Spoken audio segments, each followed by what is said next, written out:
자, 오늘 우리 읽으신 말씀 가지고 위대한 조연 하나님 나라의 주인공들, 위대한 조연 하나님 나라의 주인공들이라는 제목으로 하나님의 말씀 같이 보겠습니다. 자, 우리 지난주 말씀 잠깐만 기억해 보시죠. 자, 16장 그 명단들을 봤는데 첫 명단에 보니까 오늘도 보는 베베가 등장하고 있고요. 공식력 있는 문서에 여자 이름을 쓰면 그 당시에 그 사회 배경상 안 되는데 여자 이름을 가장 먼저 썼고 또 첫 번째로 썼고 또 문안 인사를 하는 29명 중에 30%가 여자이고 또 이렇게 성경을 보니까 이 이름 중에는 노예의 이름도 발견되더라는 것이죠. 무엇을 말하는가? 그리스도 안에는 차별함이 없다는 거예요. 할렐루야. 왜냐하면 우리도 차별 없는 복음으로 죄의 노예였던 우리가 예수님의 형제요 하나님의 자녀가 되었기 때문에 그렇습니다. 그래서 우리도 주변에 있는 사람들 차별 없이 받아들이고 어떤 사람이 교회에 들어오든 차별 없이 섬겨주고 그래서 하나된 공동체, 하나님 기뻐하시는 삶을 살아가자는 말씀을 지난주에 드렸습니다. 할렐루야. 오늘은 좀 그 다음 말씀, 이제 인물들을 자세히 보시면서 하나하나 16장의 내용을 같이 보도록 하겠습니다. 요즘 사람들에게 많이 회자되고 있는 영화가 있어요. 올 3월 기준으로 1,300만이 봤대요. 수많은 사람들이 이제 봤죠. 그래서 이 영화 제목이 왕가 사는 남자라는 영화예요. 이 영화는 단종의 이야기입니다. 단종이 누구냐면 조선시대 왕이죠. 단종은 11세에 왕이 돼요. 아버지가 일찍 죽고 할머니도 죽고 다 죽고 이제 보호해 줄 사람이 없이 11살 어린 나이로 왕이 돼요. 그리고 13세 되던 해에 개유정난이 일어납니다. 그래서 허수아비 왕으로 쫓겨나죠. 15살 때 그 숙부, 작은 아버지예요. 수양대군에 의해서 왕의 자리를 빼앗기고 상왕위로 이제 올라갑니다. 17세가 되던 해에 노상궁으로 강등당하고요. 그리고 유배되는데 거기가 외부와는 차단된 영월의 청룡포라는 마을로 유배되죠. 그 청룡포에서 있었던 일을 영화로 만든 거예요. 수많은 사람들이 지금 보고 있는데요. 단종은요, 거기 가서 4개월 만에 그 죽임을 당해요. 사기를 먹고 죽은 걸로 우리가 알고 있는데, 역사의 기록에 따르면 단종이 이제 수양대군 세조죠. 세조가 내린 그 사약을 먹고 나서 죽었는데 시신도 수습되지 않고 버려졌다는 거예요. 어떤 기록에 따르면 시신이 그 청룡포 그 차가운 물 위에 둥둥 떠다녔다 이런 기록도 있고요. 또 어떤 기록에 보면은 산속에 버려졌는데 새가 와서 쪼았다 이런 기록들도 있어요. 왕의 시신이, 왕이었던 사람의 시신이 거리에 불황자처럼 버려져서 치욕을 당한 거죠. 여러분, 시신이 수습되지 못하고 버려지는 것만큼 큰 치욕이 어디 있을까요? 그런 치욕을 당한 거예요. 그런데도 아무도 단종의 시신을 수습하지 못해요. 왜냐하면 세조가 그랬거든요. 단종의 시신을 수습하면 삼족을 멸하리라. 얼마나 무섭습니까? 그러니까 아무도 손을 못 댔어요. 그런데 청룡포 호장이었던 어몽도가 죽음을 무릅쓰고 단종의 시신을 묻어줘요. 그리고 세조의 칼을 피해서 가족을 데리고 산속으로 들어가 숨습니다. 기록에 따르면 어몽도는 그 단종의 시신을 수습한 그 이후에 산속에 들어가 숨어 살았는데 성도 바꾸고요. 가족들은 뿔뿔이 흩어져 가지고 살았다는 거예요. 그러다가 이 일이 있은 지 한 241년 후에 숙종이 왕이 되었을 때 죽음을 무릅쓰고 단종의 시신을 수습해준 그 어몽도의 충절이 높이 쌓아져요. 그래서 충의공이라는 시호를 받게 됩니다. 또 숨어 지내던 후손들을 다 찾아가지고요. 명예도 회복해주고 벼슬길에 오르게도 해줍니다. 3대가 멸할 위협을 무릅쓰고 단종에게 예를 다했던 그 어몽도의 충절이 늦게나마 인정받고 결실을 받은 거야. 그리고 이 이야기는 영화로까지 만들어져서 현대의 사람들에게도 많은 감동을 주고 있어요. 여러분, 단종에게 있어서 어몽도는요 엄청 중요한 사람이에요. 왜냐하면 어몽도가 없었다면 단종은요 숙부에게 왕위를 빼앗기고 시신마저 버려진 비참한 왕으로 기록될 뿐이에요. 그렇게 기억되고 기록될 뿐입니다. 그런데 어몽도가 있어서 단종이 어떤 사람으로 우리에게 기억되는가? 생명을 걸고 충의를 지킬 만한 왕으로 사람들에게 기억되는 거예요. 그래서 여러분, 단종에게 어몽도라는 사람은 지금 단종을 지금 우리가 아는 단종되게 한 사람, 없어서는 안 되는 그러한 위대한 사람 중에 한 명이 되는 것이죠. 그의 삶은 단종이 주연이라면 더 조연이라고 할 수 있겠지만, 여러분, 더 넓은 시각에서 보면 역사를 바꾼 주인공 중에 한 사람인 거죠. 여러분, 오늘 성경에도 이와 같은 사람들의 명단이 나오는 거예요. 오늘 16장에 기록되어 있는 사람들의 명단은 바울을 바울 되게 한 사람들의 이름들입니다. 모두 다 바울에게는 없어서는 안 되는 사람들이죠. 어떻게 보면 사역의 주인공은 바울이라고 할 수 있어요. 그러나 오늘 설교의 제목처럼 이 명단의 사람들은 위대한 조연이고 더 넓은 시각에서 보면 모두 다 하나님 나라의 주인공들인 거예요. 할렐루야. 이 위대한 사람들의 이야기 오늘 우리가 함께 보도록 하겠습니다. 여러분 다 이제 앞에 보시고 저 보세요. 네, 시선 떨어뜨리지 마시고 오늘 좀 같이 좀 말씀 가운데로 들어가 봅시다. 다 저 보세요. 자, 성경은 집에 가서 읽으셔야 아셨죠? 자, 지금은 집중해서 말씀 듣는 거예요. 자, 오늘 명단의 첫사람 베베의 이야기를 볼 거예요. 바울이 베베를 언급할 때 2절 마지막 부분에 이렇게 말하죠.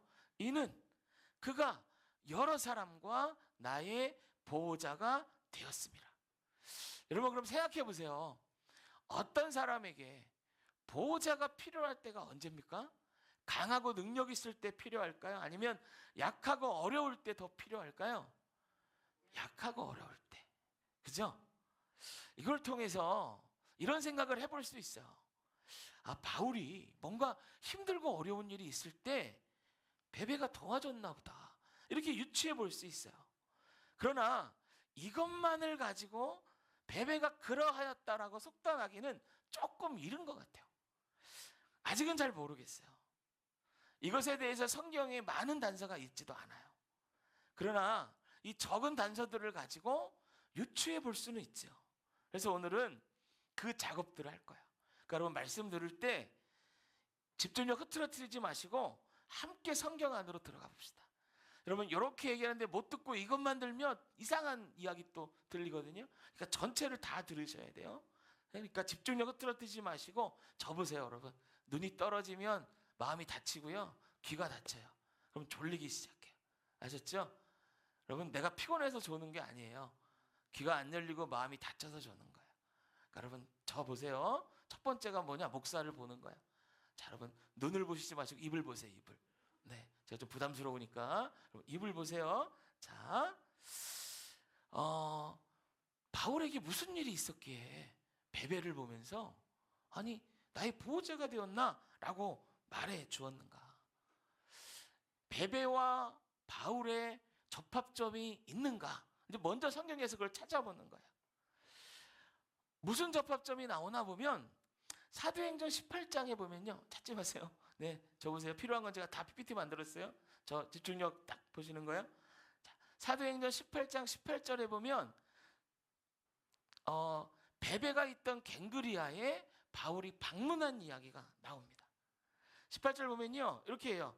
바울이 더 여러 날 머물다가 형제들과 작별하고 배 타고 수리아로 떠날 새 브루스길라와 아글라도 함께 있었더라. 바울이 일찍이 서원에 있었으므로 갱그리아에서 머리를 깎았더라. 여러분, 우리가 그동안에 베베에 대해서 여러 단서를 봤어요. 그래서 우리가 머릿속에 있어야 되는 건, 베베는 이방인 그리스도인인데 갱그리아 교회의 집사였구나. 이거를 이제 아셔야 돼요, 기본적으로. 근데 그 갱그리아에 보니까 바울이 방문했었대요. 사도행전 18장에. 여러분, 사도행전 18장 말씀은 바울이 2차 전도 여행 때 있었던 일을 기록한 거예요. 바울이 로마서를 기록한 건 3차 전도 여행 때죠. 그래서 바울이 로마서를 기록한 시점에서 보면은 18장의 갱그리아에 있을 때는 이 한 5, 6년 전의 일이에요.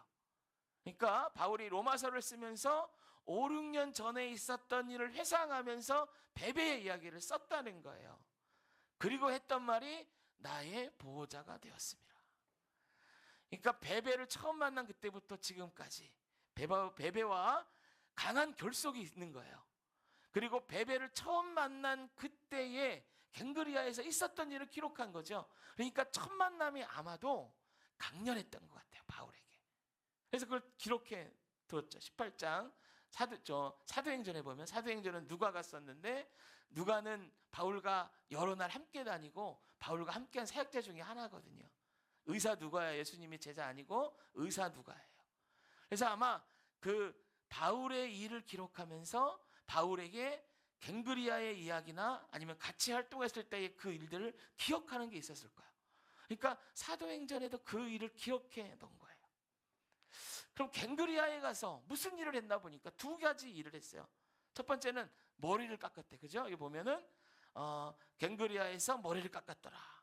두 번째는 그 앞에 뭐라고 하냐면 바울이 일찍이 소원이 있었으므로 이렇게 기록해요. 여러분, 소원이 뭔지 아시죠? 하나님과 약속하는 거예요. 하나님과 약속하는 게 소원이에요. 그러면 여러분, 소원했다라는 거는 기록할 만해요, 성경에. 그죠? 하나님과 약속했으니까. 그런데 머리를 깎았다라는 건 뭐길래 기록했는가? 아니, 이발한 게 뭐가 중요해가지고. 저도 한 달에 한 번씩은 이발을 하는데 그게 여러분 뭐가 중요해가지고 성경에까지 기록해 놨냐는 거예요. 그런데 여러분, 이 소원과 머리 깎았다는 이야기가 밀접한 관계가 있어요. 왜냐하면 구약에 이 머리와 관계된 소원이 나오거든요. 그게 뭐냐면 나실인 소원입니다. 나실인은 구약에 나오는데 하나님의 영광을 위하여 자기 삶을 드리는 사람을 일컬어요. 그래서 누군가 나실인 소원을 했다 그러면 세 가지의 일을 해야 돼요. 첫 번째는 독주, 포도주를 마시지 않고, 두 번째는 시체를 만지지 않으며 가까이 가지도 않아요. 세 번째는 나실인 소원한 날부터 머리를 깎지 않습니다. 기르기 시작하는 거예요. 그래서 바울이요, 오늘 말씀해 보면 일찍이 소원했으므로 갱그레아에서 머리를 깎았더라라고 말하는 건 바울의 소원이 나실인 소원이었고 그 소원의 기간이 갱그레아에 갔을 때 끝났다는 걸 우리에게 알려주는 거예요. 할렐루야. 그걸 알려주는 거예요. 여러분, 그러면 바울에게 있어서 나실인 소원은 왜 필요했는가? 아까도 말씀드렸지만 나실인 소원은 하나님의 영광을 위하여 자기 삶을 드리기로 작정한 사람들이 하는 소원이에요. 이거는 평생 동안 한 사람도 있어요. 이 소원을 대표적으로 삼손이죠. 근데 단기간으로 하는 사람도 있었어요. 이 기간은 대부분 30일을 넘지 않아요. 그런데 바울은요, 이미 그런 삶을 살았던 사람이에요. 그렇지 않아요? 그러니까 전도여행을 다니고 여러 가지 위기 가운데도 복음을 전했죠. 이미 바울은 자기 삶을 하나님께 드렸단 말이에요. 그런데 굳이 이런 소원이 왜 필요했냐는 거예요. 그러니까 바울은 이미 이런 삶을 살고 있었고 다시 한번 또 한 번 이런 헌신을 했다는 건 이런 이유죠. 이런 이야기죠.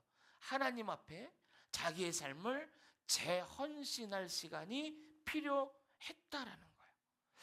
바꿔 말하면 바울에게 내 삶을 다시 한번 돌아보고 하나님께 재헌신을 다짐할 정도로 어떤 힘든 일이 있었다라는 것을 말해주기도 해요.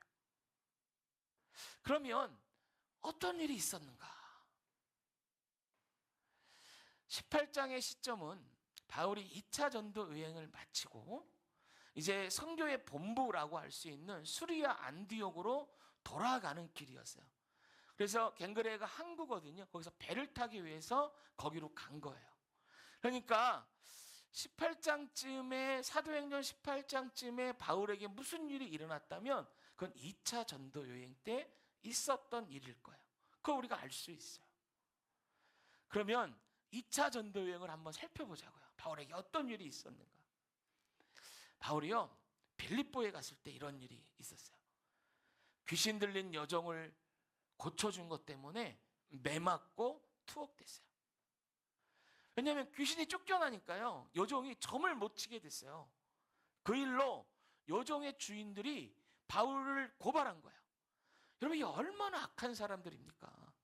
귀신에게 평생 묶여서 살다가 점치며 살다가 죽으면 지옥 갈 인생인데 바울이 그 묶임에서 풀려나게 해주고 예수의 이름으로 자유를 얻게 해줬는데 그것 때문에 세상에 내가 돈 못 번다고 귀신 쫓아냈다고 바울을 고소한 거예요. 그때 신라도 같이 선교팀에 있었는데 같이 고발한 거예요. 그러니까 붙들립니다. 이 악한 사람들의 고발로. 바울은 잘못한 게 없어요. 그런데 붙들렸어요. 옷을 찢기고 심한 매에 맞고 찾고 수갑에 채워져서 깊은 감옥에 갇힙니다. 그러면서도 바울과 실라가 하나님을 찬양하지요. 그럴 때 이 착고가 풀어지는 그런 경험을 하지만 바울 육체에 새겨졌던 그 채찍의 자국은 상처를 치유하는 시간이 필요했어요. 그 다음으로 어디로 가냐? 데살로니가에 갑니다. 데살로니가에 갔는데 거기 갔더니요, 유대인들이 막 바울을 보면서 폭동을 일으켜요. 바울의 이야기를 못 듣게 하려고. 그래서 유대인들로 인해서 바울이 살해 위협에 시달려요. 그러니까 더 이상 거기 있지 못하고 어디로 가냐? 베레아로 가요. 그래서 베레아에서 복음을 전했는데 이 도시 사람들이 너무 잘 복음을 받아들이는 거예요. 그래서 사람들이 변화되기 시작합니다. 전도의 열매가 맺혀가요. 그런데 또 일이 생겨요. 데살로니가에서 바울을 죽이려 했던 그 사람들이 쫓아온 거예요. 베레아까지 와가지고 무리를 막 선동하기 시작해요. 그래서 그곳에서도 바울이 사역을 맞출 수가 없었어요. 그래서 어디로 이동하냐면 아덴이라는 곳으로 이동해요. 아덴은 그리스 철학의 중심지였거든요. 거기 가서 복음을 전했어요. 그런데 그 사람들 중에는 철학자도 많고 말쟁이들이 많았거든요. 그러니까 바울이 전하는 복음을 듣고도 어디 신학문, 새로운 학문이 나왔나 보다 그렇게만 여기고 복음을 생명으로 받아들이지 않으니 거기서는 전도의 열매를 맺지 못해요. 다시 고린도로 갔어요.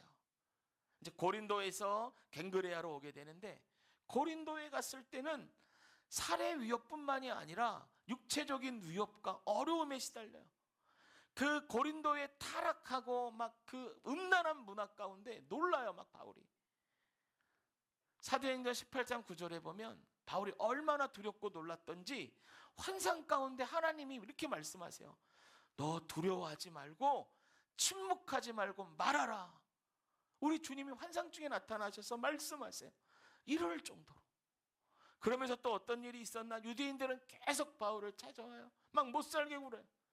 비방하고 죽이려 하고 막 손가락질하고 어디 가든 막 따라다니고 뿐만 아니죠. 바울에게는 지병도 있었단 말이에요.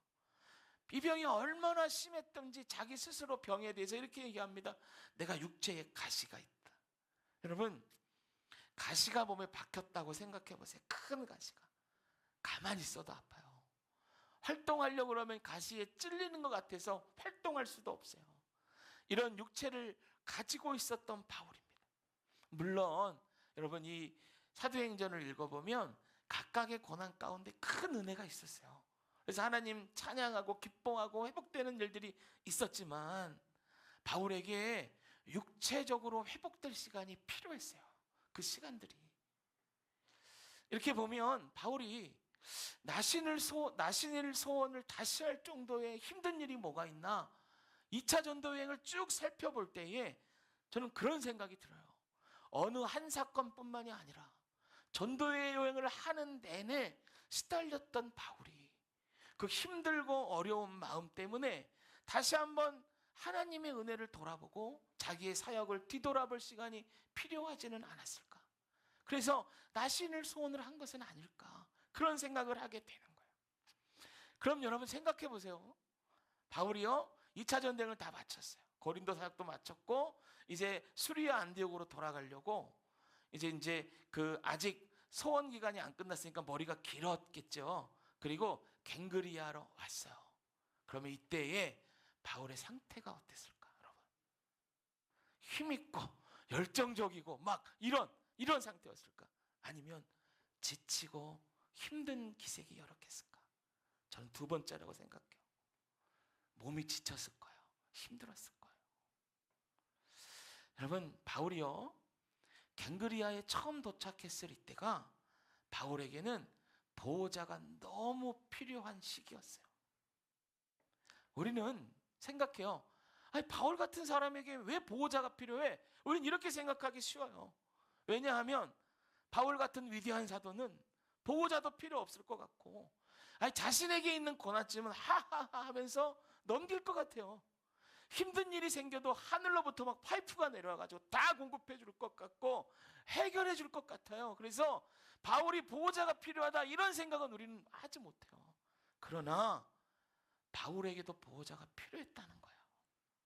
그런데 그 일을 누가 했습니까? 갱그리아에 있었던 여집사 베베가 그 일을 해준 거예요. 그래서 바울이 말합니다.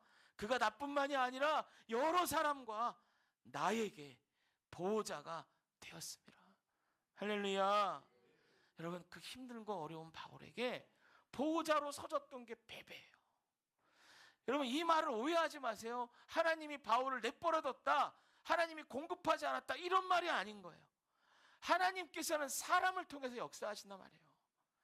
누군가는 그 역할을 맡아 할 사람이 필요하다는 거예요. 그 역할을 베베가 담당한 것입니다. 할렐루야. 여러분, 지친 몸과 마음으로 고린도에 온 바울을 베베가 돌봐줬어요. 베베가요 바울의 약한 모습을 보면서 아유 뭐 듣던 거랑 다르네, 아이 사역자가 말이야 기도 안 해서 그래, 아이 뭐 그런 것 갖고 그래 말이야, 그럴 수도 있지, 사역자라며 그걸 감당해야 되는 거 아니야? 아 어디서 약한 척을 해, 아 그런 일 안 당해본 사람 있어? 이렇게 하지 않았다는 겁니다, 여러분. 이럴 수도 있죠.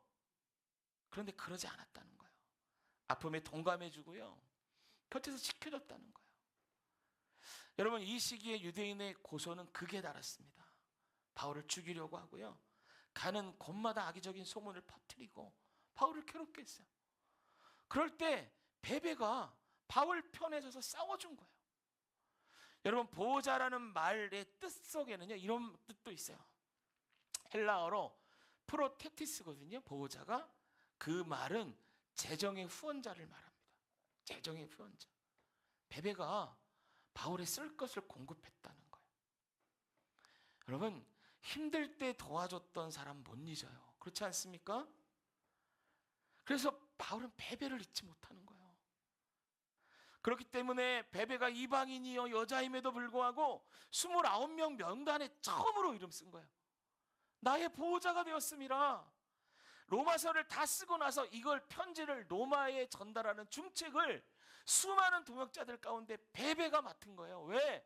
믿을만 하니까, 사랑하는 베베니까. 여러분, 보호자의 역할은 누구든지 할 수 있어요. 그러나 아무나 할 수 있는 것은 아닙니다. 보호자가 필요한 것은 저 같은 사역자도 마찬가지지만 우리 모두에게 보호자가 필요해요. 갈라디아서 6장 2절 이렇게 말합니다. 너희가 짐을 서로 지라, 그리하여 그리스도의 법을 성취하라. 서로 짐을 지라. 이게 무슨 말이에요? 오늘 설교에 대입하면 이거예요. 베베가 바울의 짐을 져준 것처럼 우리도 서로 그러하라는 거예요. 즉 서로가 서로에게 보호자가 되어 주라는 것입니다. 할렐루야. 요한복음 13장 34절 35절 새 계명을 너희에게 주노니 서로 사랑하라. 내가 너희를 사랑한 것 같이 너희도 서로 사랑하라. 너희가 사랑하면 이로써 모든 사람이 너희가 내 제자인 줄 알리라.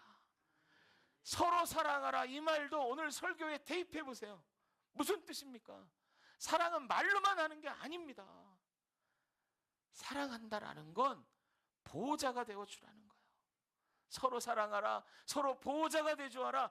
그러면 서로가 서로에게 보호자가 되주는 이 모습을 세상 사람들이 보고 알게 된다. 무엇을요? 너희가 내 제자인 줄, 우리가 예수님의 제자인 줄 알게 된다라는 것입니다. 할렐루야. 여러분, 우리가 어떤 사역자로부터, 부족하지만 저 같은 사역자로부터 나의 보호자가 되었습니다 이 말을 듣는다면, 주변에 우리 형제와 자매들로부터 나의 보호자가 되었습니다 이 말을 듣는다면 하나님이 칭찬하지 않겠습니까? 하나님이 그의 인생을 얼마나 기쁘게 받으시겠습니까? 그러면요, 조연이라면 위대한 조연이고 다 하나님 나라의 주인공이 되는 거야. 할렐루야. 그 근거가 로마서 8장 28절이야. 이거 같이 한번 읽어볼게요. 시작. 우리가 알거니와 하나님을 사랑하는 자 곧 그 뜻대로 부르심을 입은 자들에게는 모든 것이 협력하여 선을 이루느니라. 할렐루야. 모든 것이 협력하여 선을 이루느니라. 여러분, 동역자들, 보호자들이 보호하는 그 사람과 함께 선을 이루는 거예요. 사랑하는 성도 여러분, 오늘 말씀을 기억합시다. 연약함을 비난하고 힐난하고 손가락질하는 것 누구든지 할 수 있어요. 그러나 그 사람은 비난자는 될 수 있을 줄 몰라도 보호자는 아닙니다. 바울을 지겹게 쫓아다니던 유대인들의 편에는 설지 몰라도 베베의 편에는 서지 못하는 겁니다. 가장 곁에 있는 사람의 비난이요, 가장 큰 상처가 돼요. 바울에게 가장 큰 상처는 누구도 아닌 같은 종족 유대인들의 비난이었어요. 그래서 이 비난자들은 다 하나님 나라의 주인공이 되지 못하는 거예요. 이유는 분명하지요. 협력하여 선을 이루지 못하게 하는 사람이기 때문에 그렇습니다. 여러분, 우리가 서로가 서로의 짐을 져주는, 서로에게 보호자가 되는 사람들이 되기를 주님의 이름으로 축원합니다. 축원합니다. 축원합니다. 이렇게 우리가 누군가의 어몽도가 되어주는 거예요. 할렐루야. 이제 제가 말씀을 마무리합니다. 오래 신앙생활 하시는 분들 한번 생각해 보세요. 저 말고도 여기 평화교회 거쳐갔던 목회자분들 있죠. 내가 그분들의 보호자가 되주었는가 한번 생각해 보세요. 그리고 또 우리 이 자리에 있는 모든 성도님들 다 같이 생각해 볼 거는, 나는 지금 누군가의 보호자인가를 한번 생각해 보세요. 여러분, 약할 때 도와주는 게 그 사람에게 잊지 못한 기억이 됩니다. 누군가 우리 공동체 중에 약한 사람이 있다면 지금이 그때입니다. 보호자 돼주는 거예요. 그럼 평생 그 사람은 여러분들을 고마워할 겁니다. 여러분들에게, 여러분들 위해서 기도할 때 이렇게 기도할 겁니다. 하나님, 누구누구를 기억해 주세요. 그 사람이 나의 보호자가 돼주셨어요. 하나님 기억해 주세요. 여러분, 이런 사람들이 되어서 우리가 그리스도의 제자 되었다는 걸 세상 가운데 나타내고 협력하여 하나님의 뜻을 이루어가는 저와 여러분들이 다 되시기를 주님의 이름으로 축복합니다. 할렐루야. 잠깐 우리 기도합시다.